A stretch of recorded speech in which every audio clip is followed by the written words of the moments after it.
그리고 이제 2단계로 넘어가는데요. 2단계가 가장 핵심적인 내용들이다. 이렇게 보시면 돼요.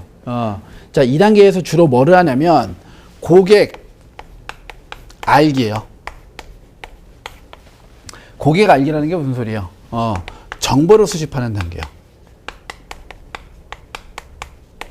그러니까 고객이 어떠한 그 일을 진행을 하고 어떤 식으로 뭐를 하고 지금 나의 상황은 어떻고 내가 원하는 게 뭐고 이런 것들을 다 들어주는 게 2단계 정보 수집이에요. 그 다음에 이제 넘어가면 3단계에서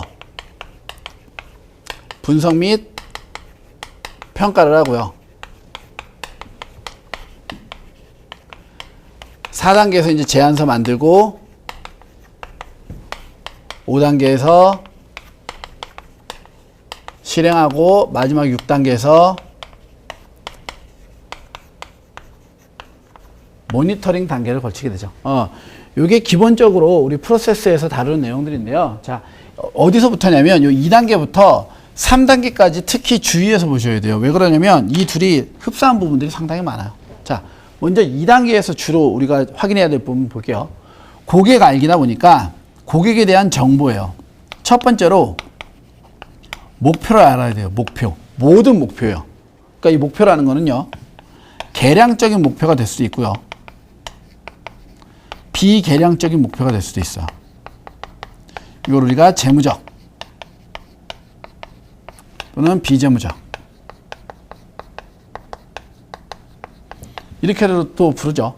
그러니까 계량적 재무적인 목표라면 어떤 금전에 대한 확보, 난 100억을 벌고 싶어 뭐 이런 것들 또는 내가 원하는 목표 수익률도 이 계량적 목표라고 보시면 돼요. 나의 목표 수익률 이런 것들도 계량적 목표에 좀 접근을 해서 보면 돼요. 그 목표라는 게 내가 이루고자 하는 바도 목표로 볼 수 있지만 내가 얻고자 하는 수익률도 따지고 보면 목표가 되니까 그래요. 반면에 비계량적이거나 비재무적인 요소들은 뭐냐면 나의 버킷리스트 같은 거예요. 내가 돈은 잘 모르겠는데 나는 40세쯤에는 은퇴를 하는 게 꿈이야. 또는 나는 60세부터 세계 일주를 하고 싶어.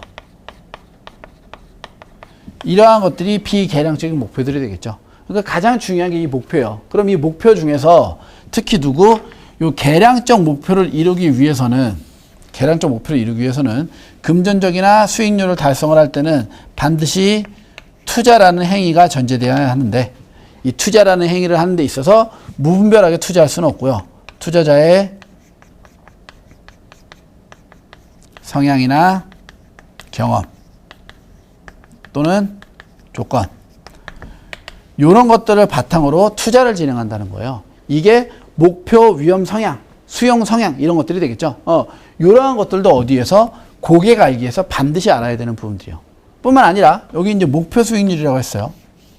이 목표 수익률도 실질적으로 뭐가 되냐면 고객이 원하는 수익률이에요. 내 목표 수익률은 10%야. 이렇게 이야기를 해요. 하지만 성향이나 경험 여러 가지 조건들을 봤을 때 이 투자자는 위험 회피형 투자자예요.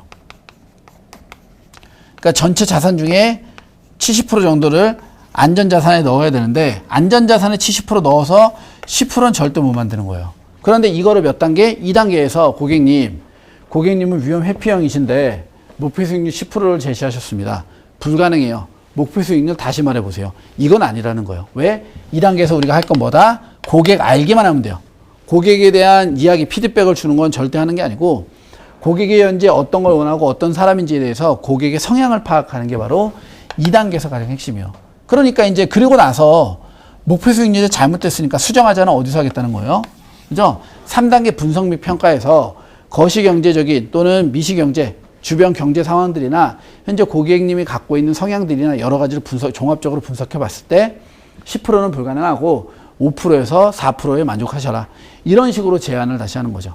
그래서 고객이 오케이 하면은 제안서 만드는 거예요. 그 조건대로. 그래서 제안서 만들어 갖고 나눠줘서 사인 딱 들어가면 그대로 바로 상품 구매해서 실행하는 거고, 그리고 나서 시간이 지나면은 1년 후에 또는 6개월 후에 상황이 어떻게 변화됐는지를 모니터링해서 중간에 바꿀 내용들이 있으면 바꾸고 수정할 필요가 있으면 수정을 해서 다시 또 오는 거예요. 정보 수집 끝났으니까 분석 및 평가로. 그 다음에 또 단계를 거쳐서 또 모니터링하면 또 분석및 평가로 오고 이런 식으로 계속적으로 이 톱니바퀴 돌듯이 돌아가는 게 재무설계 프로세스예요. 제가 지금 여기다 적어드린 거는요. 모든 재무설계 프로세스에 다 포함되는 내용이다라고 보시면 돼요. 됐죠? 예.